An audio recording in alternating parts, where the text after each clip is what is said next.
Welcome back to Movies TV Mad. You can follow me on Twitter at Movies TV Mad, and a very warm welcome to Tuesday's edition of the DC Universe Daily. The Flash movie trailer has got some really positive reactions, more importantly from the general audience and not just from DC stans. People are very excited about this movie. Because unlike recent DC movies, the Flash movie is an event.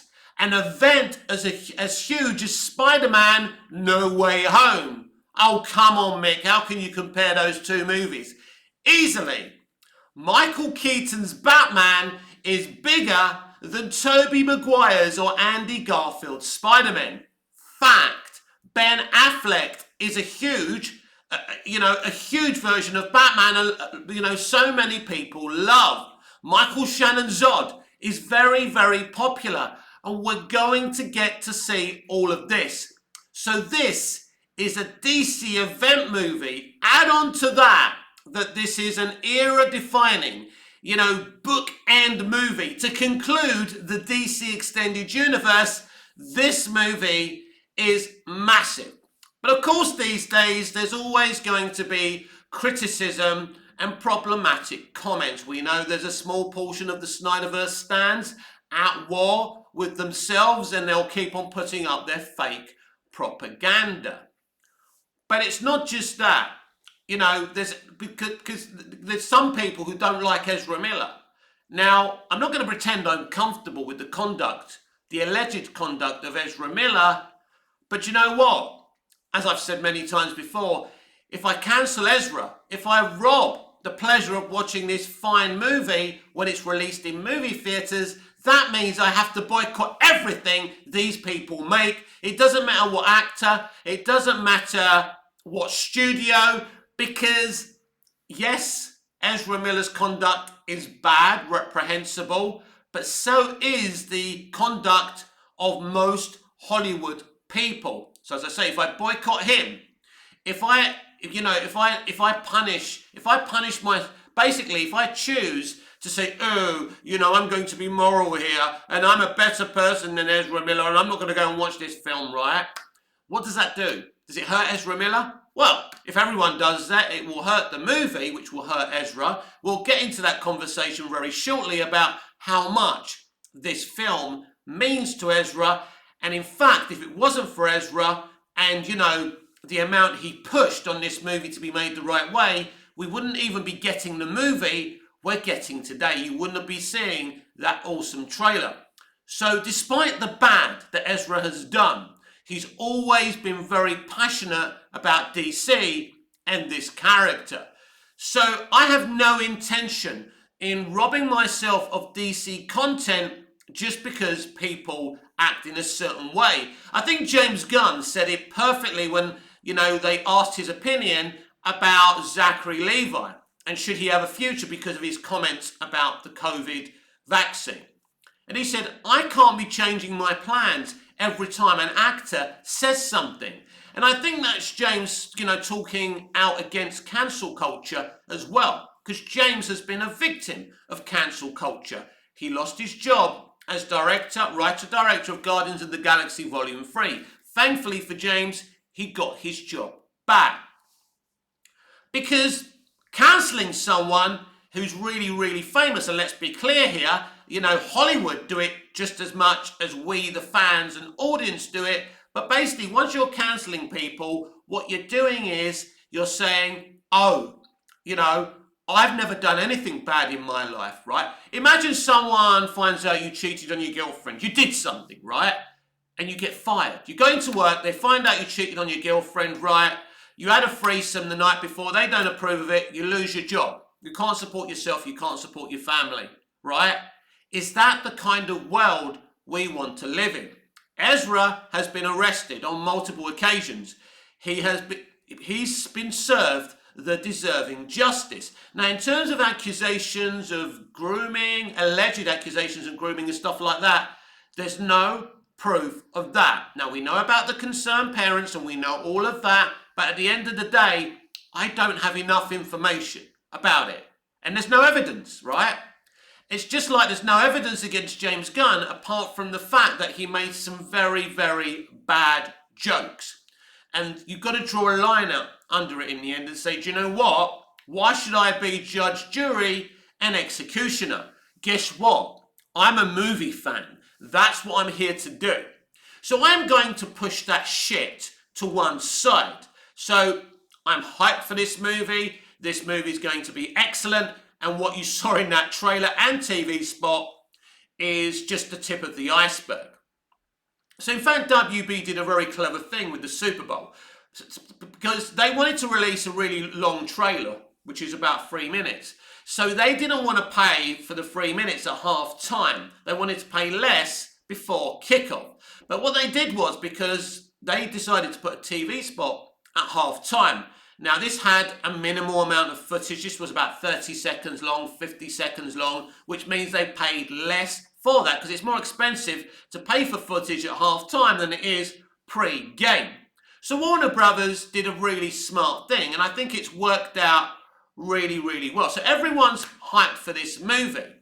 But we are kind of, there is that kind of meme from Grace Randolph when we talk about DC fans online and DC fans who don't go to movie theatres. Basically an empty movie theatre for a DC movie, but lots of people online hyping about DC. And the question is, why does that happen? Well, that's not on you, the DC fans. I mean, Grace was saying in her trailer reaction or her shot by shot that DC fans really need to start going to support DC movies.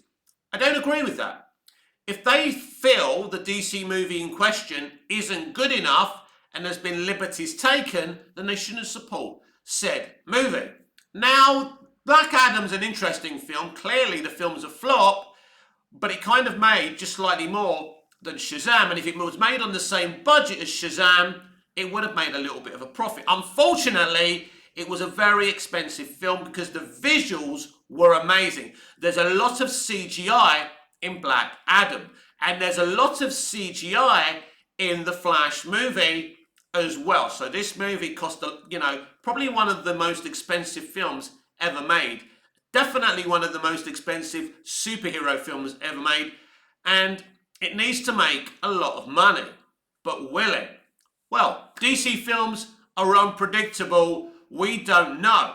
But I think the interest and the amount of people who watched this trailer, it's been many years since I've seen the general audience genuinely being hyped for a DC movie.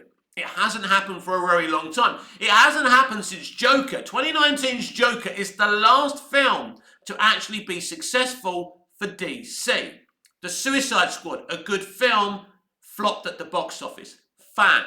Birds of Prey flopped at the box office. Wonder Woman 84 was just a fucking disaster. Black Adam flopped at the box office.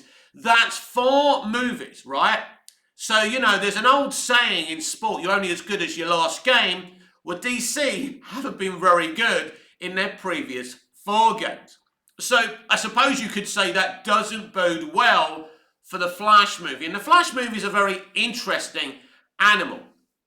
Ezra Miller was cast in 2014, the same year the Flash TV series premiered on the CW.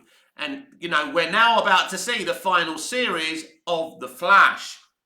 So, this film's been stuck in development hell because ultimately, Zack Snyder was the first one who greenlit a Flash movie. And he basically was going to call it Flashpoint. This Flash movie isn't called Flashpoint. And everyone was complaining at the time, and this was just a year after Man of Steel was out, and they said people were saying it's far too early for a Flashpoint movie. Well, Zack Snyder wanted to get going.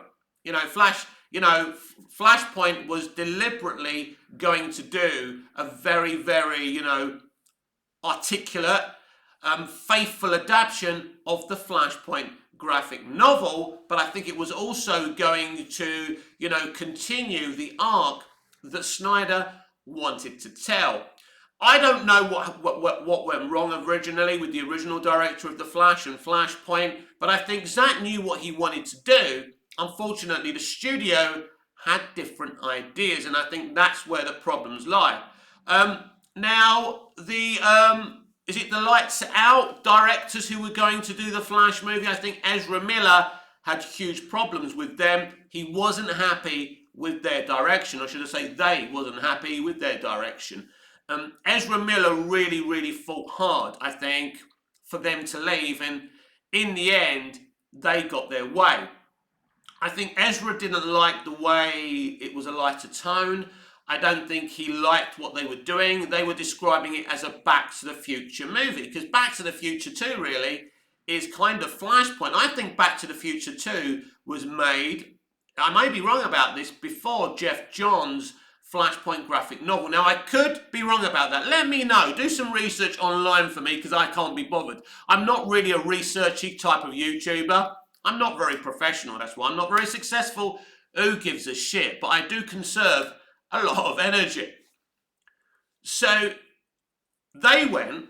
So Ezra wasn't happy. So Ezra's been fighting. And do you remember that interview many years ago when he said, you know, I want us to make the best Flash movie possible. So Ezra's always been very public about his love for the Flash and DC.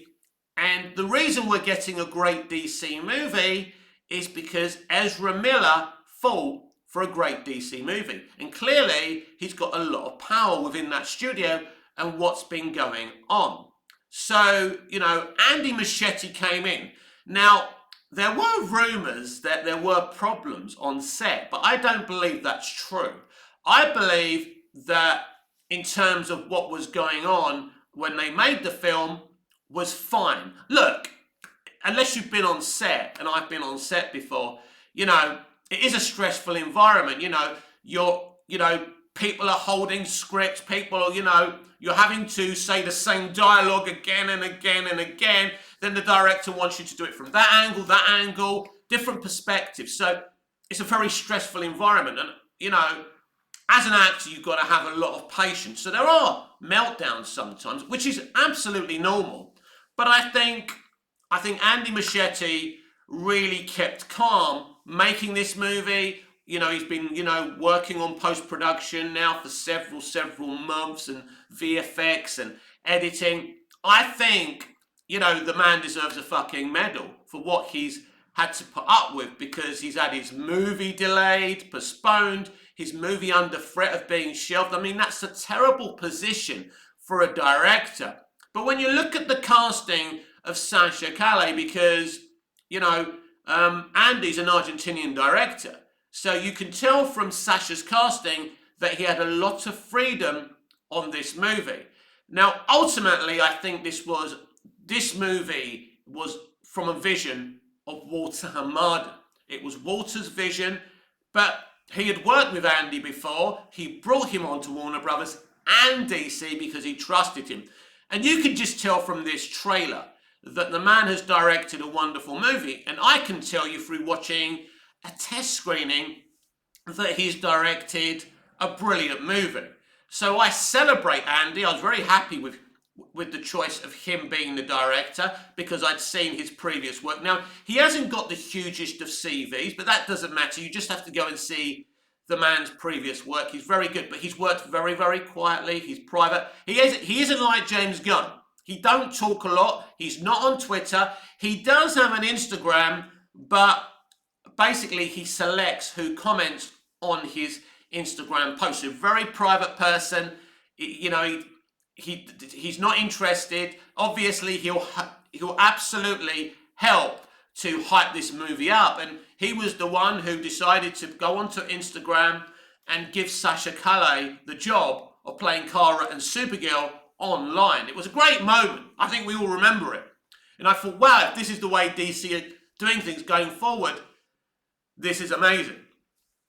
This is the part of the show where I want to talk about Henry Cavill, because the thing is, and look, it's very important to kind of be balanced in these situations, that there's so many films in the DCEU that I love, but I must concede, I'm not happy how the DCEU was run and where we are now and what's happened and how Zack was driven away. Because Zack had a great vision at the end of the day, and they decided to look at this as a business rather than an artistic foray. then why bring in Christopher Nolan and Zack Snyder in the first place? And don't fool yourselves. There was people who brought in Snyder and Nolan who was still here while Hamada was there, right? And they kept on being reactive and making decisions. And this is where we are today. Don't forget, there's a huge hashtag today. I'll talk about it. Sell Snyderverse to Netflix. Big one. It's going to be interesting how that works out. I'll talk about that shortly. But let's talk about Henry Cavill. Walter Hamada never had any intention of putting Henry Cavill in this movie. Now, to be fair to Hamada, he never had any intention when Barry creates the Flashpoint universe to bring in any of the Justice League members. So in the Flashpoint graphic novel, you've got the Amazonians versus the Atlanteans. There's a brutal war. You know, Wonder Woman and Aquaman are lovers. You know, Wonder Woman kills Mera. You know, none of that happens in this movie. It's very, very different. This is a Flashpoint in terms of the POV, the point of view of the DCEU, and not the graphic novel. And that's absolutely fair enough. There's no Thomas Wayne Batman and stuff like that. It's a shame, but that's not the movie they wanted to tell. And I can understand fans being upset about that. I mean, listen, personally, if I'm going to do a Flashpoint movie, I'm going to do it properly. But to be fair to them, they never called this film Flashpoint, which was a very smart idea. Basically, they said it's a film influenced by Flashpoint. But basically, apart from the lights out people, this film was always going to be a Flashpoint movie from the very beginning. So Walter had no intention of having Henry Cavill in this movie. Neither at the beginning of the film, when Barry's in the normal Earth 1 that we last saw him in the Snyder Cut in, right?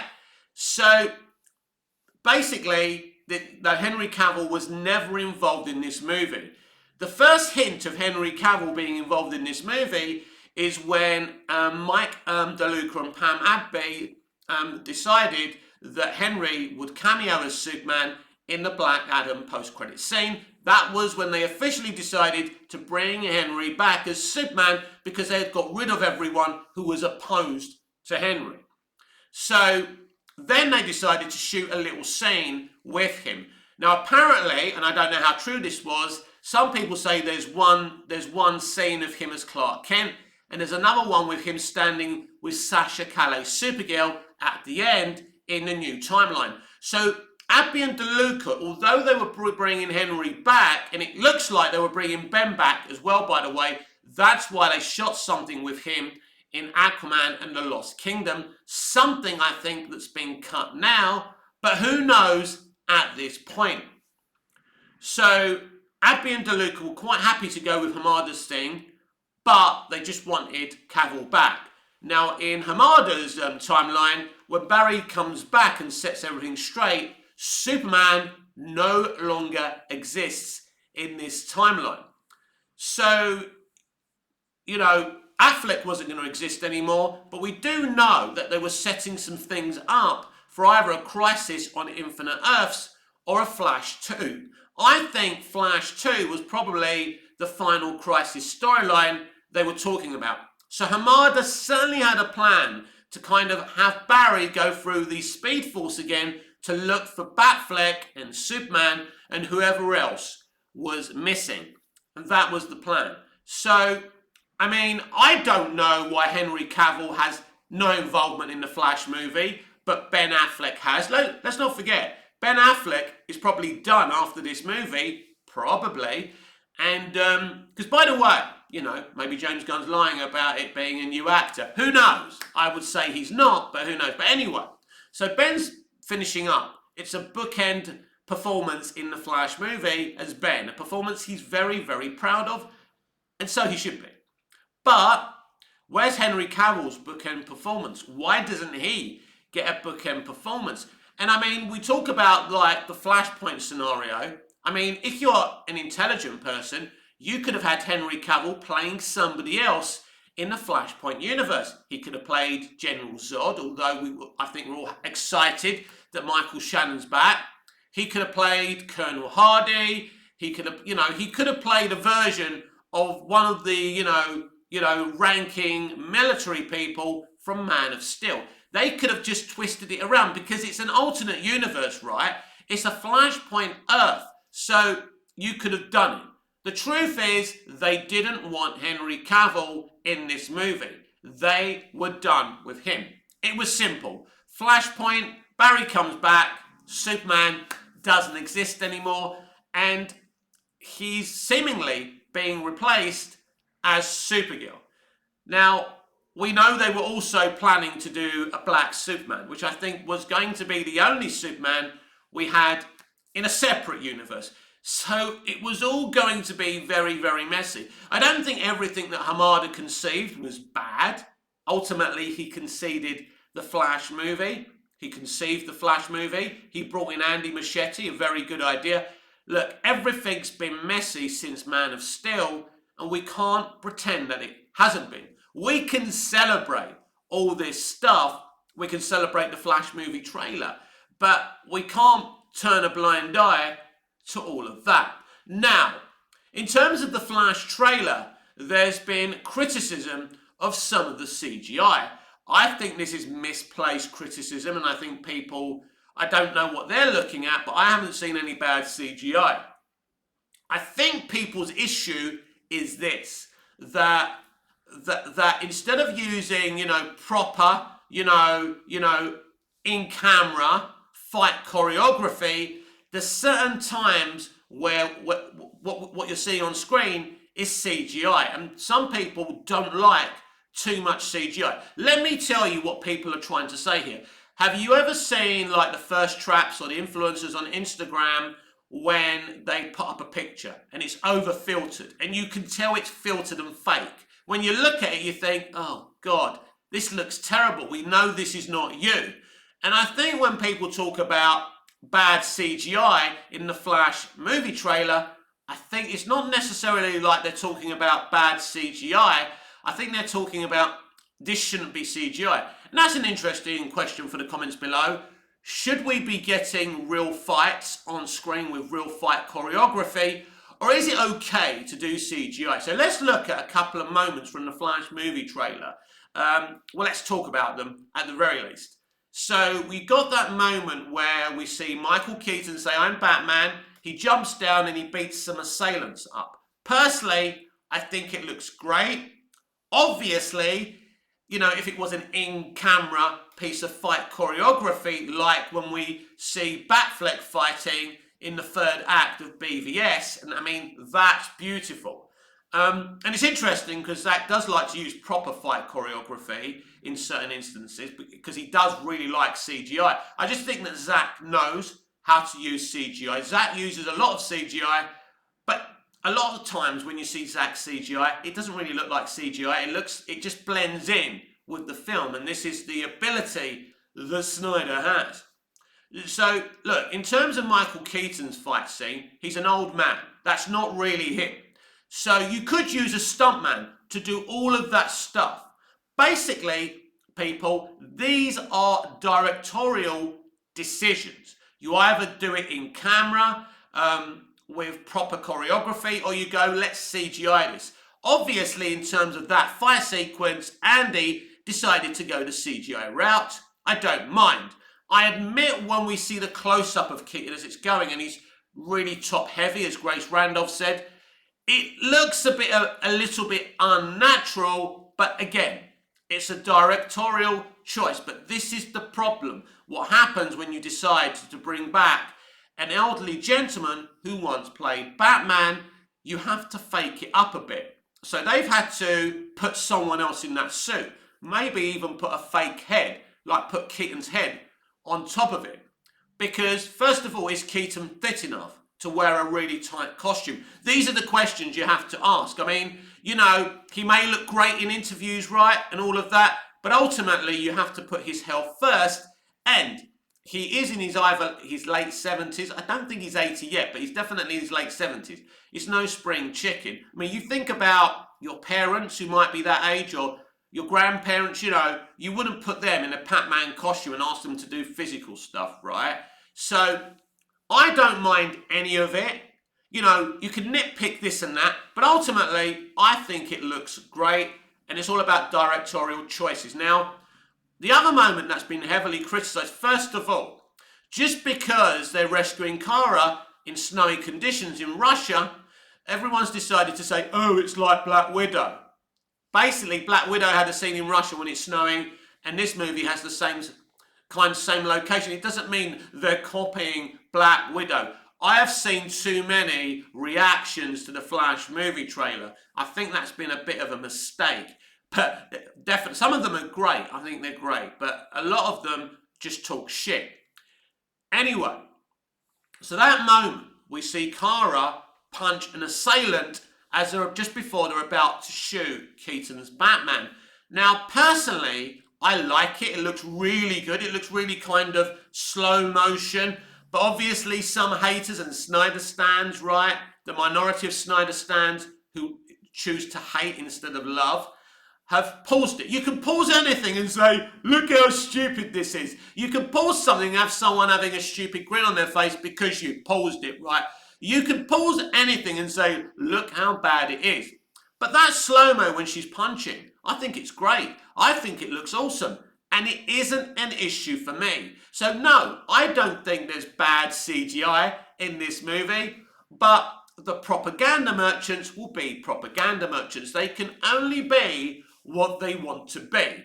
And finally today, quickly, let's discuss sell Snyderverse to Netflix. This is the campaign. It launches today. It's a 24-hour thing. I have no idea what time it starts, but I'm using my platform to big it up and hype it up and say, if you do like Zack Snyder, if you do like his work, and one of the greatest compliments of Zack Snyder in this movie is there's times in this trailer and in this movie where Andy has adopted Snyder's style to try and show certain elements of his style.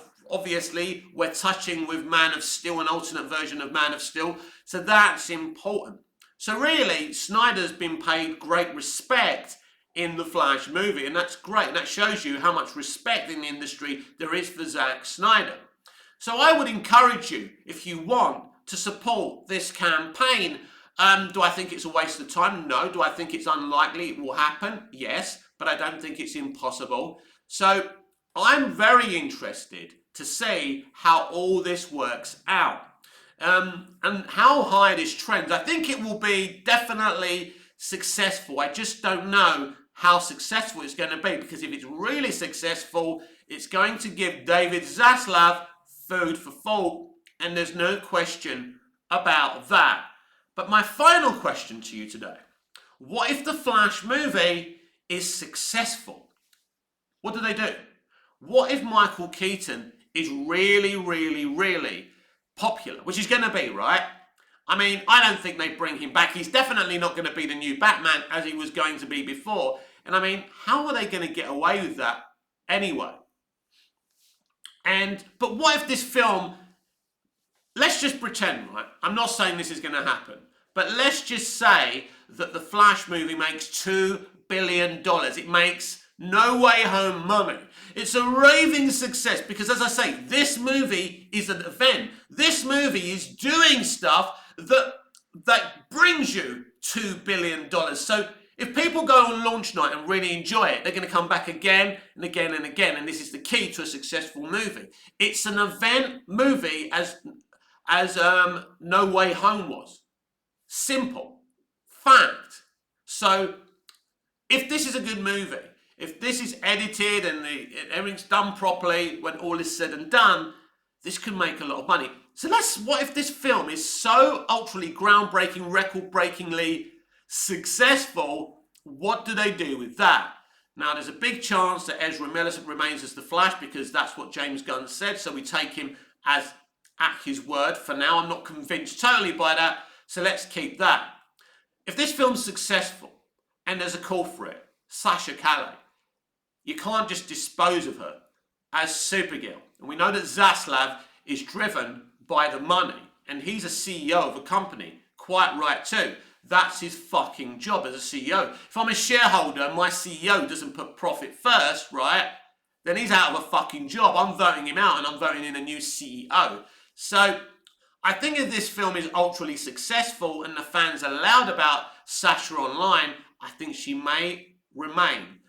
I don't think this would be James Gunn's and Peter Safran's first choice, but she looks pretty awesome, doesn't she? So, but I think if this, and they're desperate for this film to be so successful, they've released a trailer so far, a TV spot, character posters, a poster last Friday of the actual movie. So there's no question about it. We're on proper marketing overdrive. I've lost count how many times I've seen this trailer. And I'll be honest with you, I haven't sat there for a very long time watching a trailer on repeat, being proud of being a DC fan again. I was pretty hyped for Black Adam. The trailers did look okay, and knowing that Superman was going to be in the movie hyped me up. And ultimately, I did enjoy Black Adam. My opinions on the film are not going to be driven on box office. I went to see it. I've got it at home. I watch it all the time. I get a lot of fun out of that movie. End of story. But I haven't been hyped for a movie like The Flash for a very long time, because we've never had a movie like this before. We haven't had a movie like this since Zack Snyder's Justice League. That's the last time you had a group of characters together, meeting for the first time, and it's very, very exciting. Zack Snyder's Justice League was the Justice League we should have got in the first place, the only Justice League movie we should have got. So this film's a huge event, and potentially, if people like it, it could make a lot of money. What I'm saying is, what do they do about that? What do they do about Batfleck? If he's really popular in the film, which he's already popular with a certain section of DC fans, and what do they, all these elements, this film, right? And I think the biggest winner of all this, apart from the studio, if this film is ultra record-breakingly successful, is Andy Muschietti. Now, I don't know if James Gunn wants to use him. He hasn't even mentioned Andy Muschietti. He hasn't complimented him. Listen, I think James Gunn's the type of person to just work with people that he knows and trusts. And I understand that. But if Andy Muschietti has made a movie that the public are going to adore, it's going to be very, very difficult to ignore him. This has been Tuesday's edition of the DC Universe Daily with me, Mick, your host with the most. Just ask your girlfriends and your wives. Please like, share, comment, subscribe, hit the notification bell so you never miss this beautiful perfection. And I'll see you again in the next video. Till I see you again, goodbye, au revoir, auf Wiedersehen. I better quit while I'm ahead, right? See you later.